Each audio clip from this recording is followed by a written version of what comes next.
Hello friends, welcome you all. हम लोग vision IAS के 20 जनवरी वाले डेली करंट अफेयर्स डिस्कस करेंगे। डिस्कस करने से पहले अगर आपने हमारा टेलीग्राम चैनल ज्वाइन नहीं किया है, यू कैन ज्वाइन इट। और जो एथिक्स के लेक्चर सीरीज हैं अब आपके कंप्लीट होने वाले हैं। आज या कल तक में आपके पूरे 115 पेजेज वाले एथिक्स के लेक्चर्स कंप्लीट हो चुके होंगे। So it's a milestone and आप अपने फ्रेंड सर्कल में शेयर कर सकते हो एंड सो दैट वो भी इन लेक्चर सीरीज का बेनिफिट अवेल कर सके। एंड उसके बाद हो सकता है सोसाइटी के लेक्चर सीरीज स्टार्ट किए जाएं। एंड उसके लिए सबसे पहली बात, मुझे पीडीएफ को अच्छे से रीड करनी पड़ेगी, क्योंकि कभी कभी इशू ये आती हैं कि जो आपके पीडीएफ होते हैं उसमें कुछ मिस्टेक्स भी हो सकते हैं, तो उसको पहले एनालाइज किया जाएगा। उसके बाद आपको सोसाइटी के लेक्चर सीरीज प्रोवाइड की जाएंगी। तो अभी फ़िलहाल दो ऑप्शन रखी जा रही हैं, या तो विजन आईएएस के सोसाइटी के अगर पीडीएफ है तो उसे देखा जाए, या फिर ओनली आईएएस के हैं उसे देखा जाए। तो एक बार पहले उसे जज किया जाएगा, उसके बाद आपको जो क्लासेस हैं वो प्रोवाइड की जाएंगी।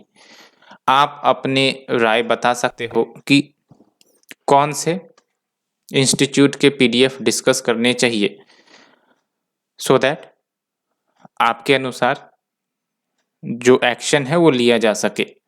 सो we are waiting for your comment, please give your suggestion.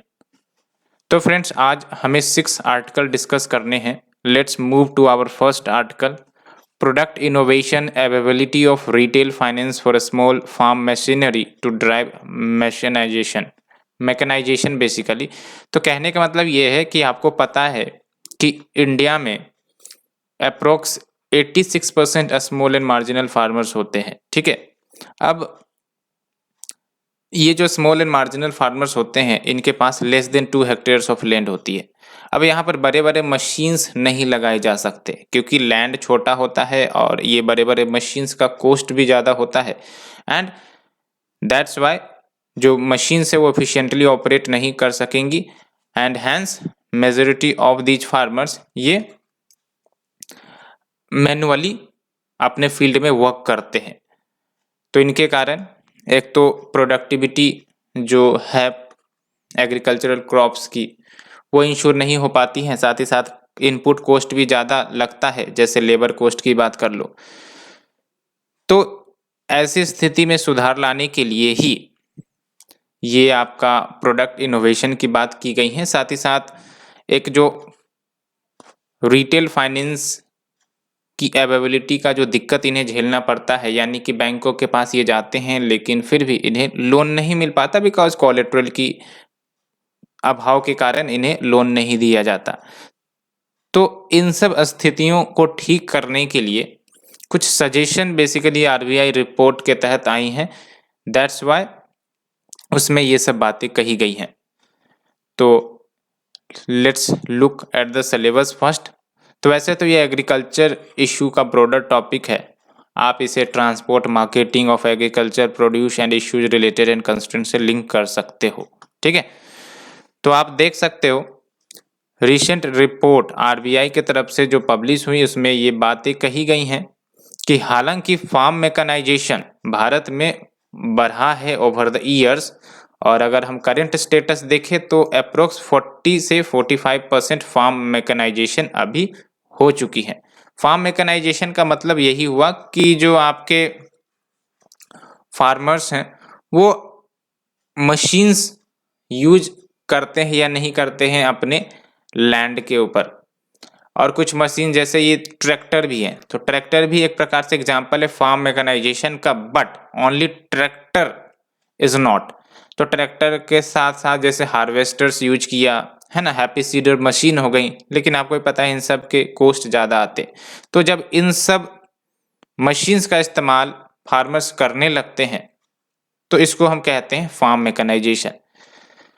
लेकिन आपको पता होना चाहिए कि अगर हम कंपैरिजन करें इंडिया के फार्म मैकेनाइजेशन स्टेटस की with other advance economies and BRICS countries, तो आप देख सकते हो यूएस में अप्रोक्स 95% फार्म मैकेनाइजेशन है, ब्राजील में 75%, चाइना में 48%। ठीक है।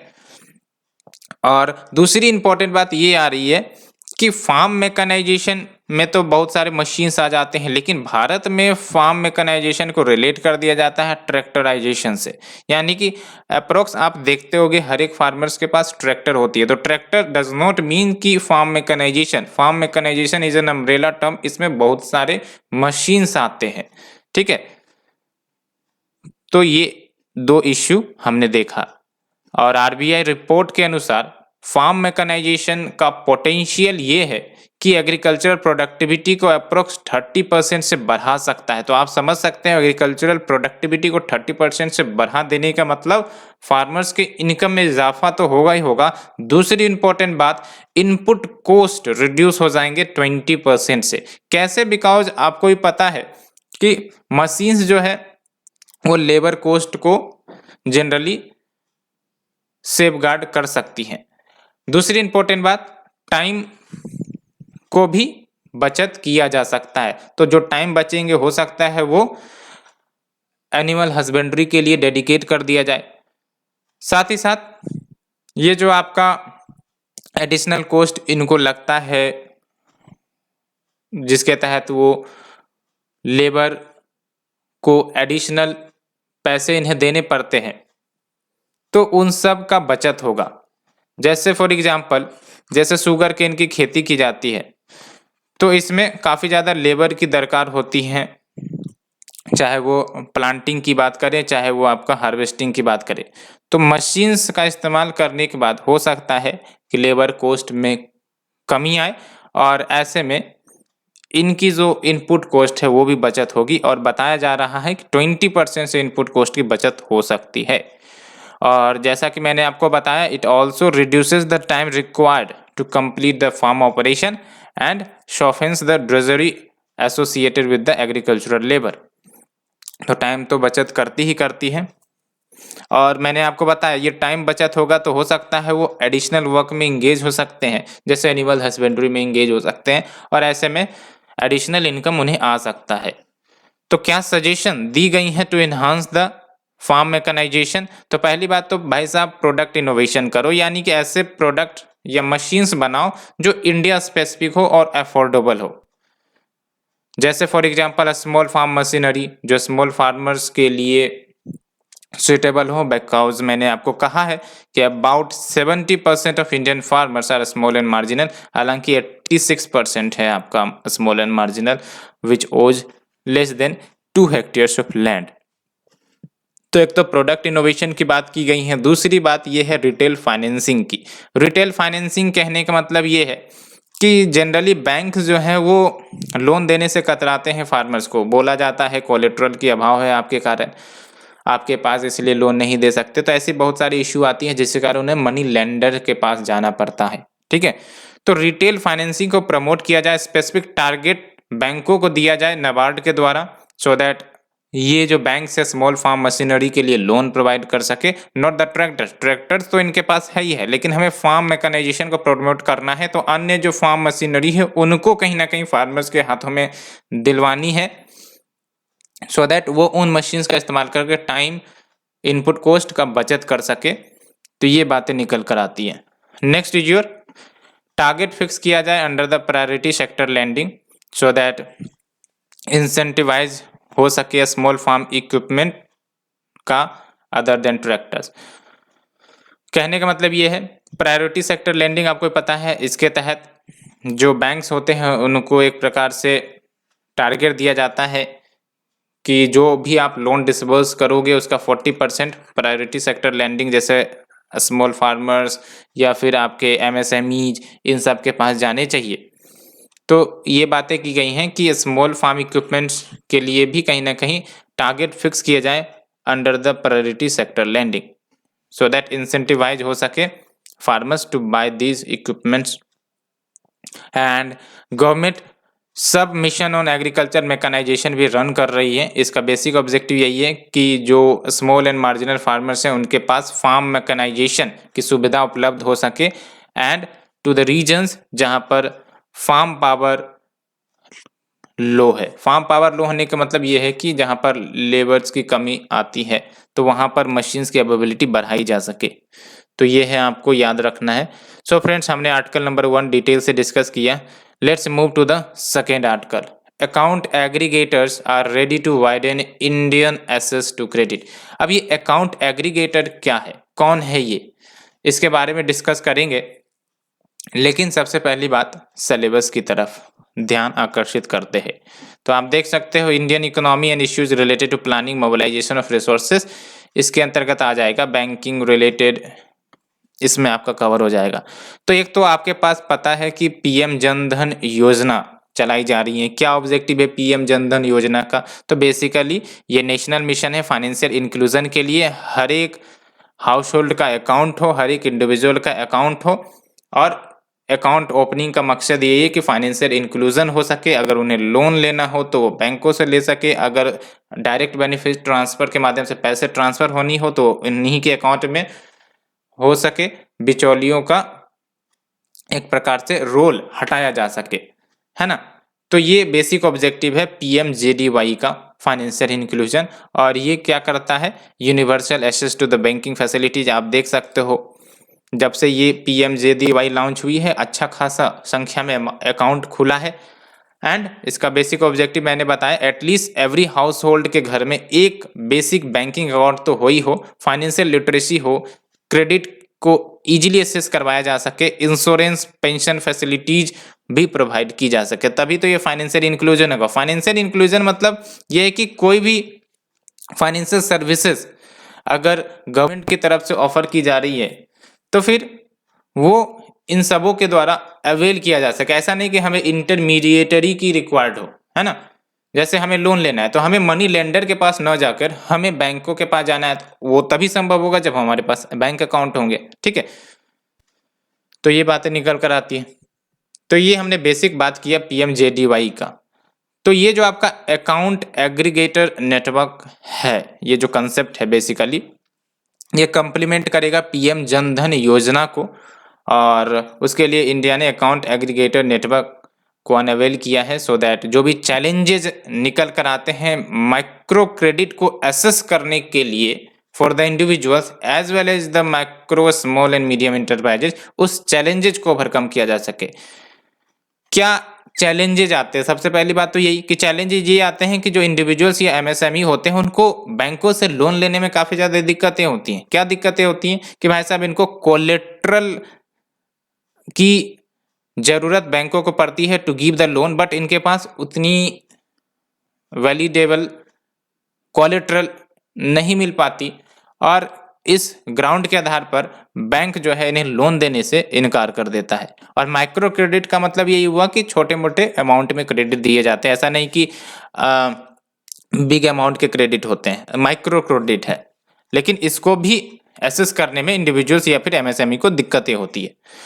तो जब हम बात करें अकाउंट एग्रीगेटर की, कौन है ये अकाउंट एग्रीगेटर? तो आरबीआई के अनुसार account aggregator non banking financial company है। हमेशा याद रखना है आपको, नॉन बैंकिंग फाइनेंशियल कंपनी। और इसका काम यही है कि जो फाइनेंशियल इंफॉर्मेशन है अपने कस्टमर का वो कलेक्ट करना। फाइनेंशियल इंफॉर्मेशन का मतलब ये हुआ कि इन्होंने कहाँ से कभी लोन लिए हैं, क्या कितने अमाउंट में लोन लिया है, इनकी एक प्रकार से लोन क्रेडिबिलिटी क्या है। तो ये सब इंफॉर्मेशन जो है वो कलेक्ट करना कस्टमर्स के, ये है अकाउंट एग्रीगेटर का काम। तो ये नॉन बैंकिंग फाइनेंशियल कंपनी है, engaged in the business of providing the service of collecting financial information pertaining to its customer. और जब ये कलेक्ट करते हैं इंफॉर्मेशन को तो इस इंफॉर्मेशन की शेयरिंग की जाती है। जो भी फाइनेंशियल रिकॉर्ड्स इन्होंने कलेक्ट किए हैं डेफिनेटली इसकी शेयरिंग की जाती है, लेकिन शेयरिंग तभी होगी जब इंडिविजुअल का कंसेंट, सहमति ऑब्टेन किया जाता है। किसको शेयर किया जाएगा? यस, आपने सही सोचा, बैंकों के साथ शेयर किया जाता है, फाइनेंशियल सर्विस प्रोवाइडर्स के साथ शेयर किया जाता है, सो दैट इन इंफॉर्मेशन के आधार पर बैंक जो है एक प्रकार से भरोसा कर सके इंडिविजुअल्स के ऊपर या फिर स्मॉल माइक्रो इंटरप्राइजेज के ऊपर कि हाँ भाई साहब आपकी क्रेडिट रैंकिंग अच्छी है, बेस्ड ऑन दीज इन्फॉर्मेशन, इसलिए मैं आपको लोन दूंगा। तो ये बातें निकल कर आती है। और ये जो आपका क्रेडिट सिस्टम होता है इसमें 3 कंपोनेंट्स होते हैं। एक तो आपका फाइनेंशियल इंफॉर्मेशन यूजर्स FIU जिसको हम कहते हैं, दूसरा है आपका फाइनेंशियल इंफॉर्मेशन प्रोवाइडर्स जिसको हम FIP कहते हैं, एंड तीसरा है आपका अकाउंट एग्रीगेटर। और अकाउंट एग्रीगेटर का काम वही है इंटरमीडिएरी की तरह काम करना, जो इन्फॉर्मेशन कलेक्ट करेगा from home, from financial information providers, जो इन्फॉर्मेशन प्रोवाइड करेंगे। और इनके पास यानी कि फाइनेंशियल इंफॉर्मेशन प्रोवाइडर के पास यूजर के फाइनेंशियल डाटा होते हैं, है ना, जैसे बैंक्स हो गए। अब कोई इंडिविजुअल बैंक से लोन लिया होगा तो वहां से डाटा कलेक्ट किए जाएंगे अकाउंट एग्रीगेटर के द्वारा, और उस आधार पर उस कस्टमर की, कंज्यूमर की एक प्रकार से रिपोर्ट तैयार की जाती है कि हाँ भाई साहब, इन्होंने जो भी लोन लिया सही समय पर चुका दिया, along with इनकी क्रेडिबिलिटी अच्छी है, along with अदर पैरामीटर। तो ये सब आपके यूजर फाइनेंशियल डाटा जो फाइनेंशियल इंफॉर्मेशन प्रोवाइडर के पास होती है, अकाउंट एग्रीगेटर उसे कलेक्ट करते हैं और उसके बाद शेयर करते हैं किसके साथ, फाइनेंशियल इंफॉर्मेशन यूजर के साथ। कौन है ये financial information user? Lending agency, जो लेंडिंग करेंगे, ठीक है। तो एडवांटेज क्या है? तो एडवांटेज यही है कि पहले फिजिकल कोलेटरल की रिक्वायर्ड होती थी, लेकिन अब इंफॉर्मेशन कोलेटरल के आधार पर लोन दिए जा सकते हैं, because based on the information पता है कि हाँ भाई साहब इनकी लोन क्रेडिबिलिटी अच्छी है, लोन क्रेडिबिलिटी अच्छी है और लोन दिया जा सकता है, बिकॉज पहले के रिकॉर्ड के अनुसार इन्होंने हर जगह से लोन चुकाए हैं, जो भी लोन लिए हैं टाइमली इंटरेस्ट पेमेंट किया है, तो एक प्रकार से भरोसा बन जाता है, ट्रस्ट बन जाता है और लोन दिए जा सकते हैं।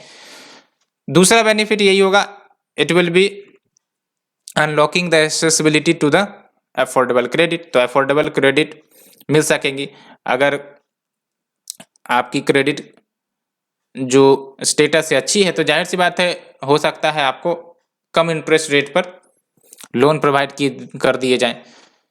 तो it will unlock access to affordable credit in a streamlined and trustworthy way, and along with transaction cost भी कम हो सकेगा। दूसरी इंपॉर्टेंट बात, लोन सैंक्शन करने में जो टाइम लगते हैं, फिजिकल कोलेटरल वेरिफिकेशन, इन सब में लंबे समय चल जाते हैं, इसलिए टाइम जो है वो काफ़ी ज़्यादा लग जाता है। ऐसे में जिस समय लोन की रिक्वायर्ड है उस समय अगर नहीं मिल पाएगी तो लोन लेने से फ़ायदा क्या? तो yes, time taken to sanction loans ये भी कम हो जाती है along with the reduction of the transaction cost, and make lower sized loans more feasible for the banks. तो जो बैंक्स है वो लोअर साइज लोन्स आराम से दे सकते हैं, along with personalized loans and more innovative financial products बैंकों के द्वारा लाए जा सकते हैं। बिकॉज ये सब करने का ऑब्जेक्टिव यही है कि एक ट्रस्ट क्रिएट किया जा सके between the lenders and the borrowers, और जब ट्रस्ट क्रिएट हो जाएगा तो जाहिर सी बात है इनोवेटिव प्रोडक्ट्स, फाइनेंशियल प्रोडक्ट्स लाए जा सकेंगे, पर्सनलाइज्ड लोन्स लाए जा सकेंगे और बैंकों को भी बेनिफिट होगा, साथ ही साथ आपका जो बोरोवर्स है उनको भी बेनिफिट होगा, स्मॉल माइक्रो इंटरप्राइजेज उनको भी बेनिफिट होगा। तो ये हमने अकाउंट एग्रीगेटर्स के बेसिक के बारे में हमने बात किया। Let's move to the third article. Assam Meghalaya agree to committee recommendations for resolving border dispute law. आपको ही पता है जब असम से बहुत सारे राज्य निकाले गए तो सर्टेन स्टेट्स के साथ डिस्प्यूट देखने को मिली थी। थोड़ा सा बेसिक अंडरस्टैंडिंग पहले करते हैं असम मेघालय बॉर्डर डिस्प्यूट के बारे में। ये आप देख सकते हो, ये आपका जो असम है, मेघालय है, ये सब आप देख रहे हो, ठीक है। अब बात करेंगे डिस्प्यूट की। ये आपका मेघालय है, ठीक है। तो ये जो असम एंड मेघालय के बीच जो डिस्प्यूट है, पहली बात तो ये कि दोनों जो राज्य हैं approx 885 kilometre long border share करते हैं और अभी लगभग 12 पॉइंट्स ऑफ डिस्प्यूट है, यानी कि 12 लोकेशन पर इन दोनों के बीच डिस्प्यूट्स हैं along their border. Basically dispute इसीलिए निकल कर आई है कि असम पहले एक बड़ा प्रोविंस हुआ करता था और धीरे धीरे असम से बहुत सारे राज्य क्रिएट किए गए। जैसे for example Meghalaya carve out किया गया from the Assam under the Assam reorganization act 1971, and Assam ने इसी को चैलेंज किया था, जिसके कारण डिस्प्यूट निकल कर आई। असम के साथ मेघालय के तो डिस्प्यूट है ही है, साथ ही साथ और भी स्टेट के साथ डिस्प्यूट है, हम बात करते हैं। जैसे फॉर एग्जांपल ये जो आपका नॉर्थ ईस्ट के आप स्टेट आज देख रहे हो लार्जली सब असम से ही निकले हैं। दैट्स वाई इन स्टेट के साथ असम का बॉर्डर डिस्प्यूट निकलता है। जैसे फॉर एग्जांपल असम का जो बॉर्डर डिस्प्यूट है एक अरुणाचल प्रदेश के साथ भी है, नागालैंड के साथ भी है और ये सुप्रीम कोर्ट में पेंडिंग है। दूसरा आपका असम का बॉर्डर डिस्प्यूट मेघालय और मिजोरम के साथ है और ये रिजोल्यूशन के फेज में है थ्रू नेगोशिएशन। एंड जो तीसरा जो बॉर्डर डिस्प्यूट आप देख रहे हो मिजोरम के साथ भी है और ये तो डिस्प्यूट वायलेंट हो गया था लास्ट ईयर, जिसके कारण सेंटर को भी इंटरवीन करनी पड़ी थी, आपने देखा भी होगा न्यूज में। तो ये फ्रेंड्स हमने बेसिक डिस्कस किए। अब देख लो कि जो असम मेघालय है ये दोनों एग्री किए हैं कि जो कमिटी गठित की गई थी और उन्होंने जो रिकमेंडेशन दिए हैं for resolving the border dispute raw, उन रिकमेंडेशन को एग्री करेंगे। तो डेलिब्रेशन वार्तालाप दोनों राज्यों के बीच हो रही हैं between the two states including at the chief ministers level since last year. तो तब से बॉर्डर डिस्प्यूट को रिजोल्व करने की बात हो रही है और ये डिसाइड किया गया है कि फर्स्ट फेज में जो 12 डिस्प्यूटेड एरियाज है उसमें से 6 डिस्प्यूटेड एरियाज का निवारण किया जाएगा। और हाल ही में इसके लिए रीजनल कमिटीज गठित की गई थी और अब जो है रीजनल कमिटीज अपने रिपोर्ट्स सबमिट किए हैं ऑन दीज 6 एरियाज। एंड अब स्टेट्स को एक कॉमन रिपोर्ट सबमिट करना पड़ेगा सेंटर के पास, बिकॉज दोनों स्टेट्स ने एग्री किया है कि भाई साहब जो भी रिकमेंडेशन इन रीजनल कमिटीज की आएंगी हम उन रिकमेंडेशन पर 100% सहमति जताएंगे। तो ये हमने थर्ड आर्टिकल डिस्कस किया फ्रेंड्स। मैप आपको नॉर्थ ईस्ट के अच्छे से तैयार होने चाहिए। असम के साथ कौन कौन से राज्यों का बॉर्डर शेयर करता है, एक बात आपको पता होनी चाहिए, असम जो है हर एक नॉर्थ ईस्ट स्टेट के साथ बॉर्डर करता है, सिक्किम को छोड़ दिया जाए। ठीक है, तो आप एक बार बढ़िया से देख लेना। साथ ही साथ बांग्लादेश के साथ कौन बॉर्डर करता है एंड जो आपका म्यांमार के साथ कौन बॉर्डर करता है। ठीक है, तो ये आपको देखना है। So friends let's move to the next article, anti microbial resistance in aquaculture rising concern. तो एंटी माइक्रोबियल रेसिस्टेंस का क्या मतलब हुआ? एंटी माइक्रोबियल रेसिस्टेंस का सिंपल सा मतलब हुआ कि लेट्स से कि हम लोग दवाई खाते हैं, अगर कुछ वायरस या बैक्टीरिया हमारे अंदर अटैक कर दे तो अब लगातार हम दवाई पे दवाई खाए जा रहे हैं तो एक स्थिति आ सकती है जहां पर जो दवाई का असर है वो बैक्टीरिया या फिर वायरस पर न हो सके। तो ऐसी स्थिति को हम कहते हैं एंटी माइक्रोबियल रेसिस्टेंस, यानी कि जो आपके माइक्रोब्स हैं, माइक्रो ऑर्गेनिज्म है, वो रेसिस्टेंट दिखा रहे हैं to the anti microbial drugs, जिसके कारण जो दवाई है वो सब इनइफेक्टिव पड़ जाती हैं और कहीं ना कहीं हमें दूसरे अल्टरनेटिव्स को ढूंढना पड़ता है टू एड्रेस द डिजीज। तो ये हो गया आपका एंटी माइक्रोबियल रेसिस्टेंस। ठीक है, और धीरे धीरे अब ये एक्वाकल्चर में भी प्रवेश कर रही हैं और ये भी कंसर्न की तो बात है ही है, बिकॉज एंटी माइक्रोबियल रेसिस्टेंस अगर एक्वाकल्चर में होगा तो इसका मतलब क्या है, जो भी फिशेस हैं उनके अंदर डिजीजेज भरी पड़ी होंगी और अगर ह्यूमन उसे कंज्यूम करेगा तो बीमार पड़ सकता है। ठीक है, तो सिलेबस पहले बात तो डिस्कस करते हैं। तो सिलेबस में आप देख सकते हो article number 4 awareness in the field of biotechnology, ऐसे आप टॉपिक से लिंक कर सकते हो। और आप देख सकते हो union ministry of fisheries animal husbandry and dairy, इन्होंने हाईलाइट किया है स्टेट गवर्नमेंट को ओवर द कंसर्न्स कि भाई साहब जो एंटीबायोटिक का मिसयूज हो रहा है या फिर ओवर यूज जो देखने को मिल रहा है एक्वा कल्चर में या फिर लाइव स्टॉक शेल्टर्स में या लाइव स्टॉक सेक्टर्स में, उसका काफी ज्यादा निगेटिव इम्पैक्ट निकल कर आ रहा है। Negative impact in the sense कि एंटी माइक्रोबियल रेसिस्टेंस डेवलप हो रहे हैं माइक्रो ऑर्गेनिज्म में। तो अगर हम बात करें एंटी माइक्रोबियल रेसिस्टेंस की तो इसका मतलब क्या है, माइक्रो ऑर्गेनिज्म की जो एबिलिटी है वो बहुत ही ज्यादा पावरफुल हो जाती है और इस पावरफुल होने के कारण जो भी एंटी माइक्रोबियल ड्रग है वो काम नहीं कर पाता। ठीक है, तो anti microbial resistance is the ability of micro organism में आपके बैक्टीरिया, वायरसेस ये सब हो सकते हैं और इन पर कोई भी एंटी माइक्रोबियल ड्रग काम नहीं करते, जिसके कारण जो भी स्टैंडर्ड ट्रीटमेंट से वो इनफेक्टिव हो जाती है, इन्फेक्शंस लगातार बढ़ते ही चले जाते हैं और ये सारे इन्फेक्शंस दूसरों में भी स्प्रेड होने के चांसेस होते हैं। जैसे ये जो कोविड का रिसेंट एग्जांपल देखो, बोला जा रहा है ना कि जो कोविड वायरस है जितने लंबे समय तक रहेंगे म्यूटेट होती जाएंगी। म्यूटेट होने का मतलब ये है कि अपने आप में ये रूप बदलती रहेंगी और इन्फेक्शंस को बढ़ाती रहेंगी। तो ये सब क्या है, वायरस बैक्टीरिया का एक तरीका है कि वो अपने शरीर को मॉडिफाई करते रहती हैं, अपने जो बॉडी है उसको मॉडिफाई करते रहती है to resist the antimicrobial drug. की कंसर्न्स जो हाईलाइट की गई हैं, तो आप देख सकते हो जो एंटीमाइक्रोबियल्स की सेल की जाती हैं बल्क क्वांटिटीज में to the aquaculture farmers, particularly the shrimp aquaculture, वो सीरियस हेल्थ कंसर्न है। ठीक है, बिकॉज अब बल्क क्वांटिटीज में खरीदी क्यों जाती है, बिकॉज ये यूज किए जाते हैं एक्वाकल्चर फार्मर्स के द्वारा सो दैट जो प्रोडक्ट है उसको डिजीज से मुक्त करवाया जा सके। लेकिन ओवर यूज के कारण आपको ही पता है एंटी माइक्रोबियल रेसिस्टेंस डेवलप हो जाता है, तो ये इश्यू निकल कर आ रही है।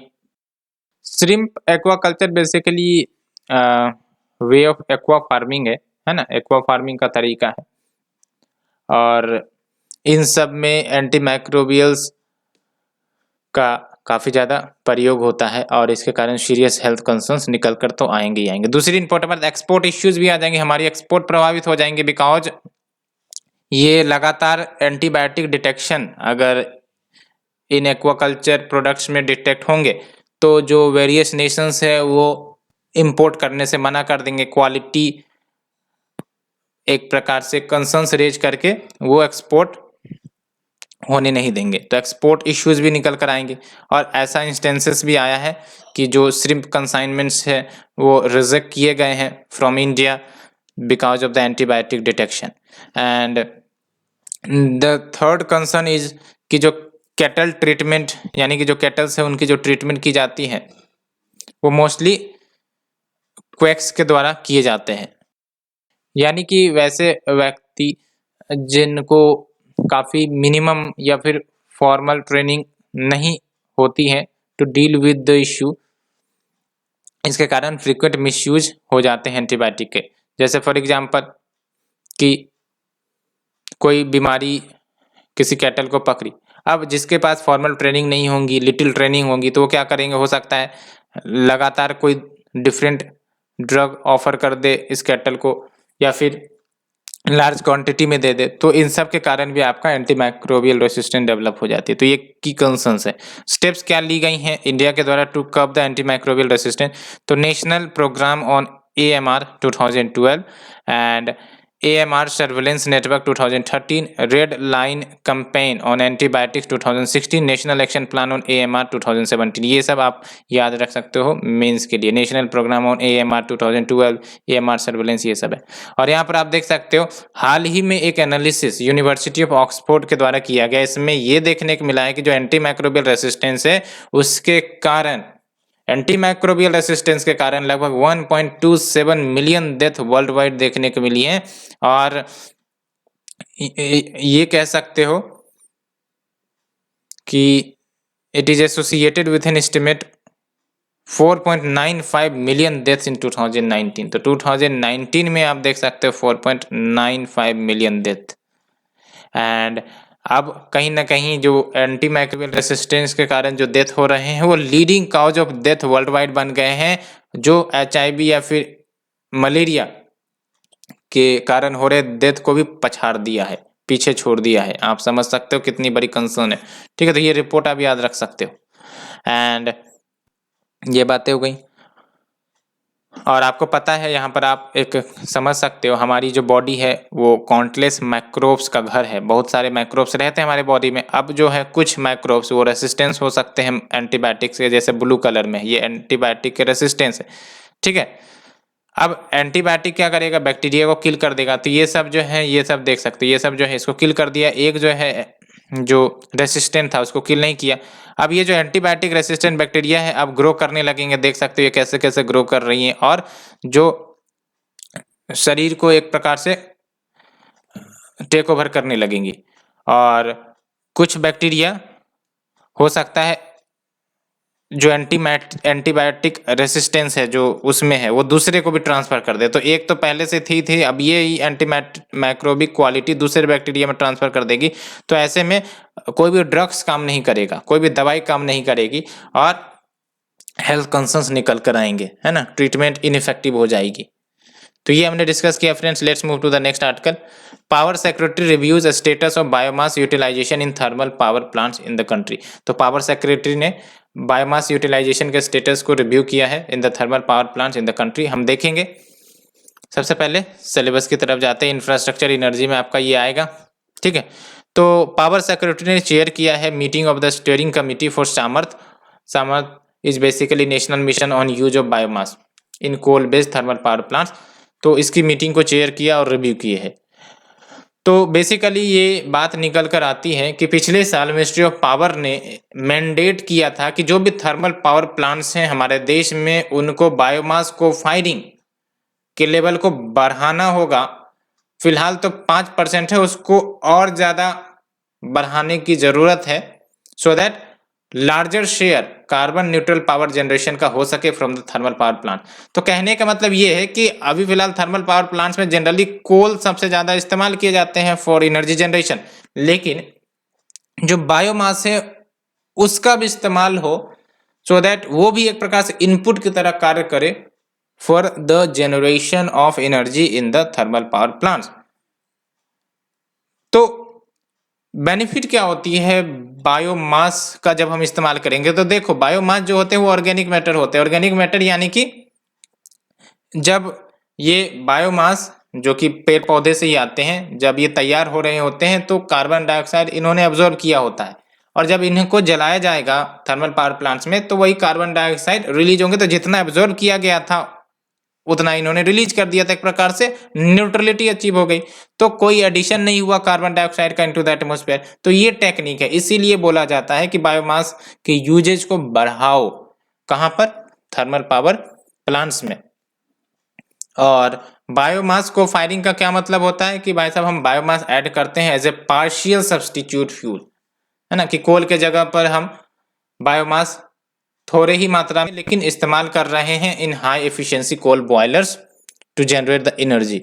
और देख सकते हैं as per the study which has been sponsored by ministry of new and renewable energy, जो करंट अवेलेबिलिटी है हमारे देश में बायोमास की, आप देख सकते हो लगभग 750 million metric ton per year biomass generate होता है। तो इसका इस्तेमाल अगर थर्मल पावर प्लांट में किया जाने लगेगा तो आप समझ सकते हैं, एक तो जो पॉल्यूशन इमिशन या फिर ग्रीन हाउस गैस इमिशन की समस्या है उसको भी कंट्रोल किया जा सकेगा। दूसरी इंपॉर्टेंट बात ये कि जो वेस्ट में चले जाते हैं ये बायोमास, उसका भी इस्तेमाल हो सकेगा एनर्जी जनरेशन में। और सबसे बेनिफिट तो ये है कि स्टेबल बर्निंग के केसेस रिड्यूस हो सकते हैं, है ना। स्टेबल बर्निंग के केसेस रिड्यूस होंगे तो डेफिनेटली पॉल्यूशन के जो केसेस है उसमें भी कमी आ सकती है, specifically in the Delhi Haryana Punjab reason.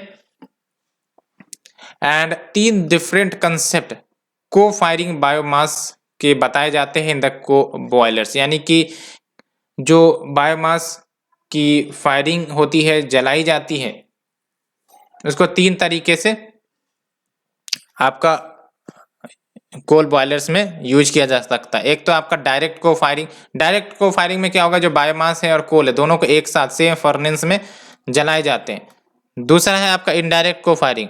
Indirect को फायरिंग में क्या होगा कि जो सॉलिड बायोमास है, सबसे पहली बात तो उसको क्लीन फ्यूल गैस में कन्वर्ट किया जाएगा बायोमास गैसिफायर की मदद से, और फिर ये जो गैस है उसको बर्न किए जाएंगे in the same furnace as the coal getting burned. तीसरा है आपका पैरेलल को फायरिंग।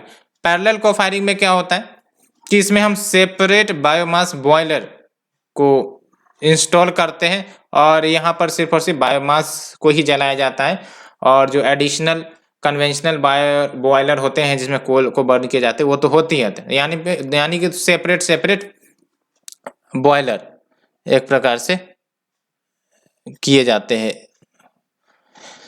सो फ्रेंड्स, इससे डिस्कस करने के बाद let's move to the last article. Cabinet approves extension of tenure of the national commission for Safai Karamchari for 3 years beyond 2022।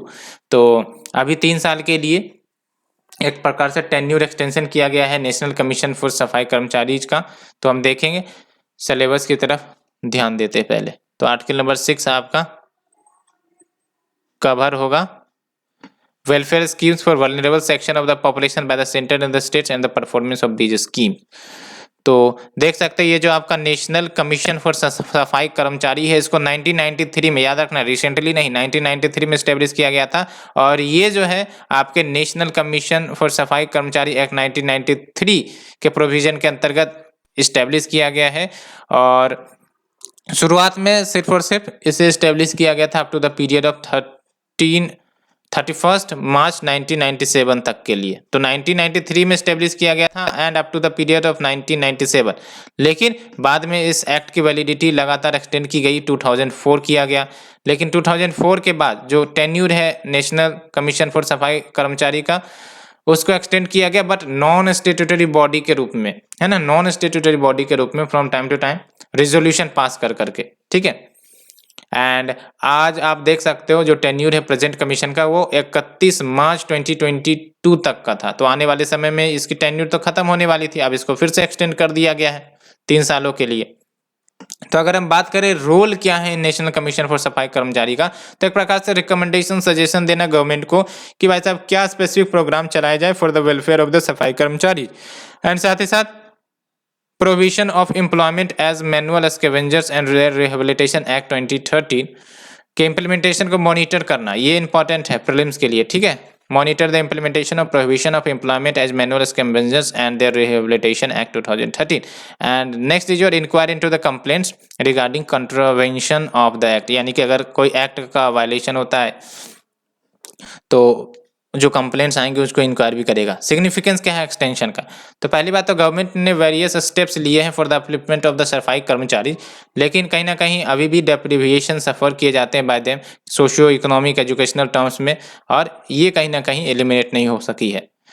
तो साथ ही साथ हजार्डियस मैनुअल क्लीनिंग जो देखने को मिलता है सेवर या फिर सेप्टिक टैंक का, अभी भी ये कंटिन्यू हो रहा है। तो उस समस्याओं को ख़त्म करने के लिए इनका रोल निकल कर आता ही आता है, ठीक है। एंड इसीलिए हम कह सकते हैं कि जो बॉडी है वो कंप्लीट मैकेनाइजेशन ऑफ सेवर या फिर सेप्टिक टैंक्स क्लीनिंग को अचीव करने में एक महत्वपूर्ण रोल निभाता है in the country, and as well as rehabilitation of the manual scavengers.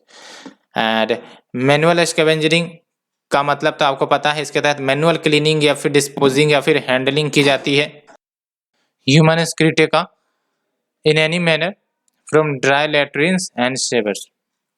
And socio economic caste census 2011 का, इसमें आप देख सकते हो अप्रोक्स 1,82,505 हाउस होल्ड हैं जिसमें जो प्राइमरी ऑक्यूपेशन है मैनुअल स्कैवेंजरिंग का। तो ये डाटा याद रखना है आपको, socio economic caste census of 2011, इसमें लगभग 1,82,505 हाउस होल्ड जिसका प्राइमरी ऑक्यूपेशन मैनुअल स्कैवेंजरिंग की है। तो ये आम डाटा यूज कर सकते हो, ठीक है। सो फ्रेंड्स, आज के आर्टिकल में इतना ही। Hope you understood the concept better, and thank you friends, thank you very much, and please do like, share, subscribe.